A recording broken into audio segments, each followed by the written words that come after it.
के करीब जो है एम्बेसी की फीस है वो दें, वीजा लगवाएं और चले जाएं। आपने कहा है कि आप अपने बैंकों में पैसे रखें, वीजा हम लगवा के देंगे। ऐसी कौन सी गिद्दर सिंगी आपके पास कि वीजा ऐसे लग जाता है? मैं गारंटी करता हूँ, मैं एक वीजा नहीं लगवा चुका, 1000 वीजे लगवा चुका हूँ। मैं बात करता हूँ डॉक्यूमेंट्स पे। मैं बार बार कहता हूँ भाई डॉक्यूमेंट स्ट्रॉन्ग करो, वीजे लगेंगे। मुझे ये बताएं, डॉक्यूमेंट्स का तज़किरा हो रहा है, इतने कौन से कागजात चाहिए होते हैं? दुनिया में किसी भी मुल्क में जाने के लिए आपको लाखों रुपए की जरूरत नहीं है, सिर्फ 55,000, 50 से 60,000 के करीब जो है एम्बेसी की फीस है वो दें, वीजा लगवाएं और चले जाएं। अब सवाल ये पैदा होता है कि पाकिस्तान में जहां पर वीज़ा कंसल्टेंट है वहां पर एजेंट माफिया भी सरगर्म है। मेरे साथ अरशद साहब मौजूद हैं। सर, सबसे पहले तो बड़ा हैरानकुन चीज़ है, आपके बेशुमार इंटरव्यूज़ देखे हैं, आपने कहा है कि आप अपने बैंकों में पैसे रखें, वीज़ा हम लगवा के देंगे। ऐसी कौन सी गिद्दर सिंगी आपके पास कि वीज़ा ऐसे लग जाता है? सर, ये जो फलूस की पावर है ना, ये हर जगह चलती है। अच्छा, मैं गारंटी करता हूँ, मैं एक वीज़ा नहीं लगवा चुका, 1000 वीजे लगवा चुका हूँ। यकीन जाने कि एजेंट क्या कहते हैं जी, हमें 50 लाख दे दें, 60 लाख दे दें। मैं गारंटी करता हूँ जो बंदा अपने अकाउंटों में पैसा रखता है और उसके अकाउंट में थोड़ा अरसा पैसे पड़े रहते हो भाई, अगर देखो, और बाकी कुछ डॉक्यूमेंटेशन होती है जो हम क्लाइंट्स कहते हैं रेडी करें ना। डॉक्यूमेंटेशन क्या है? बिजनेसमैन है तो वो बताएगा एनटीएन है, टैक्स रिटर्न है और चैम्बर की मेंबरशिप है, चैम्बर का कार्ड है, ये 4-5 डॉक्यूमेंट्स है।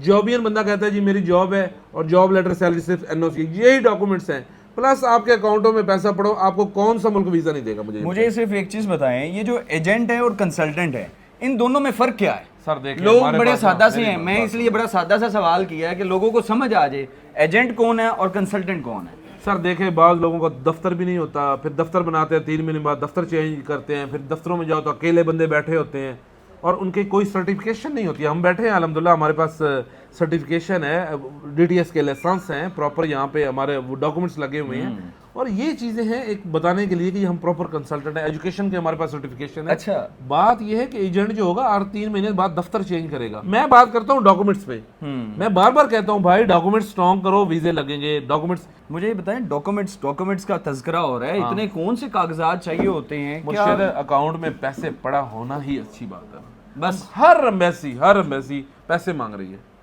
हर एम्बेसी पैसे मांग रही है। हर एम्बेसी कहती है मुझे पैसे दिखाओ, तुम्हारे पास घूमने फिरने के लिए पैसे हैं या नहीं है, कितने आपके पास सेविंग है, आपकी टैक्स रिटर्न में क्या है, आपकी टैक्स रिटर्न कितनी वेल्थी है, आप वहां जाके वापस आओगे नहीं आओगे। एक फाइल जब एम्बेसी में हम भेजते हैं तो उसमें यही चेक कर रहे होते हैं, फाइल से देख रहे होते हैं कि ये बंदा हमारे मुल्क में जाएगा, वापस आएगा या नहीं है। एम्बेसडर खुद किसी का बाउंड होता है, वो देखता है कि यार ये बंदे की में फाइल है, इस बंदे की प्रोफाइल से मैं चेक कर रहा हूँ क्या इसने वापस आना है या नहीं आना ना। तो वो आपके जो डॉक्यूमेंट्स हैं वो सारा कुछ प्रूव करते हैं। हमने देखा है कि डंकी का एक पाकिस्तान में बड़ा रुझान है। लोग 10-20 हज़ार, 50 हज़ार, लाख, 2 लाख नहीं, 20-20, 30-30 लाख, 40-40 लाख रुपया देकर डंकी लगाते हैं। ऐसे लोगों के लिए आप क्या मशवरा देते हैं? सर देखिए ना, इस मुआशरे का सबसे बड़ा जुल्म यही है कि एक माँ अपने बच्चे को पालती है, फिर बड़ा करती है, फिर वो जो 25 साल का होता है एजेंट उससे मिलता है, उससे कहता है जी डंकी लगा के दूसरे मुल्क में चले जा। वो रास्ते में या मर्डर हो जाता है या उसको गिरा देते हैं समुद्र के अंदर। वो ईरान के बॉर्डरों पे धक्के खाता है, वो टर्की के बॉर्डरों को भी धक्के खाता है, वो यूरोप के बॉर्डरों में पड़ा रहता है। तो कितना जुल्म है ना। और कितने पैसे लेता है? लेता 50 लाख है। 50 लाख डंकियों का रेट है। हम क्या स्लोगन देते हैं, यही 50 लाख खुदारा अपने अकाउंटों में रख लें, खुदारा अपने अकाउंटों में रख लें, आपके वीजे लगेंगे लाजमी। और उसमें मैं ऐसी ऐसी स्टोरी अपने चैनल पे लगा चुका हूँ जिन पास बहुत सारे लोगों की एज 22 साल है। आपके मैंने देखा है कि फ्रेशर जो हैं जिनकी कोई ट्रैवल हिस्ट्री नहीं है, उनके भी वीजे बहुत सारे लोग जिनकी ट्रैवल हिस्ट्री नहीं है और जिनकी 22 साल एज, जिनकी 17 साल एज, वीजे लगते हैं। आप लॉजिकली समझें एम्बेसीज को, एम्बेसी क्या चाहती है? एम्बेसी को सिर्फ चाहिए कि यार आप टाइम पे वापस आ जाएं, आपके अकाउंट में थोड़ी सी वेल्थ अच्छी हो, आप घूमने फिरने जा रहे हैं, आपने वहाँ होटलिंग करनी है, आपने घूमने फिरना है, आपके अकाउंटों में पैसा होना। अच्छा, एक लफ्ज बोला जाता है, एक टर्मिनोलॉजी का इस्तेमाल होता है, डन बेस। हाँ, क्योंकि वीजा कंसल्टेंट हैं आप, इसलिए डन बेस का वर्ड आता है। भाई खुदारा, ये जो लोग जुल्म करते हैं, ये लोगों के, देखे मेरी बात सुने, ये डन बेस पे जो काम है वो क्या काम है? वो पासपोर्ट आपसे लिया, एक किसी इंडस्ट्रियलिस्ट के या किसी के लोगों के डॉक्यूमेंट्स उठाए 2 नंबर और आपके साथ लगा के भेज दिया ना। लग गया तो 3, नहीं तो तुक्का। ठीक है ना। उसमें या वो बंदा बैन हो जाएगा या कोई वीज़ा लग भी सकता है ना, लेकिन चांसेस बहुत कम है। अगर कोई वीज़ा लग गया तो फिर आपको एयरपोर्ट से वो डिपोर्ट कर देंगे, फिर आगे भी जाके मसले हैं। तो हर जगह आप प्रिजन क्यों जाना चाहते हैं? मैं खुदारा लोगों को कहता हूँ अपने जेन्युइन कागज़ों पे अप्लाई करें। कभी एम्बेसी को 2 नंबर कागज़ मत दें, कभी एम्बेसी को आप कभी न कभी ज़रूर फंस जाएंगे। मैंने केस अप्लाई किया जी, मैंने आपको इम्तियाज़ भाई आपको तो वो मैंने केस भेजा, बेल्जियम का था, सारी डॉक्यूमेंटेशन हमने की, हमने कॉन्फ्रेंस बाय की, हमने उसके अकाउंटों में पैसे रखाए। तो एम्बेसी के पास गया, वो वीज़ा एम्बेसी ने लगाया। अच्छा। वीज़ा लगा हुआ था स्टिकर उसके बाद मैंने देखा 2 महीने बाद एम्बेसी ने कोई वेरिफिकेशन डाली हुई थी, तो वो बंदे की कोई ना कोई डॉक्यूमेंट 2 नंबर थे ना, उन्होंने वीज़ा लगवाने के बाद ऊपर यूं स्टिकर पे ना वो लगा हुआ है कांटा, वीज़ा लगाने के बाद उन्होंने कैंसिल कर दिया। एम्बेसी की वेरिफिकेशन बहुत स्ट्रांग है।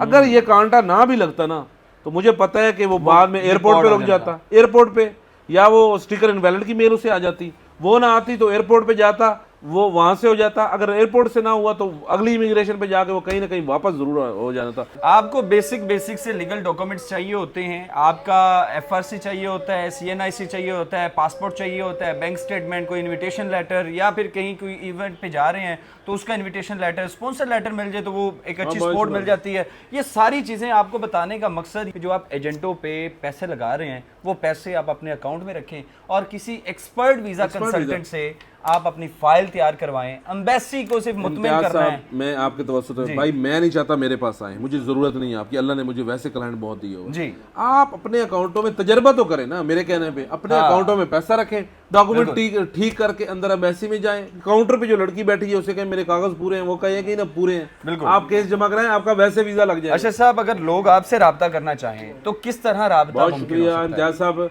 गंगाराम के साथ जी जेरी फेडेक्स का जो ऑफिस है गंगाराम के साथ जो है ना, उसके अपोजिट साइड पे देखेंगे रिजवान पराठा है, रिजवान पराठे के साथ ऑक्सफोर्ड ट्रैवल एंड टूर का दफ्तर है। हमारी कंसल्टेंसी फ्री है, हमारी पेपर असेसमेंट फ्री है, हमसे बेशक काम मत कराएं। फाइल दिखानी है तो आके दिखा दें, हम पहले ही बता देंगे ये कागज पूरा है, ये कागज नहीं पूरा, ये डॉक्यूमेंट लगना चाहिए, ये नहीं लगना चाहिए।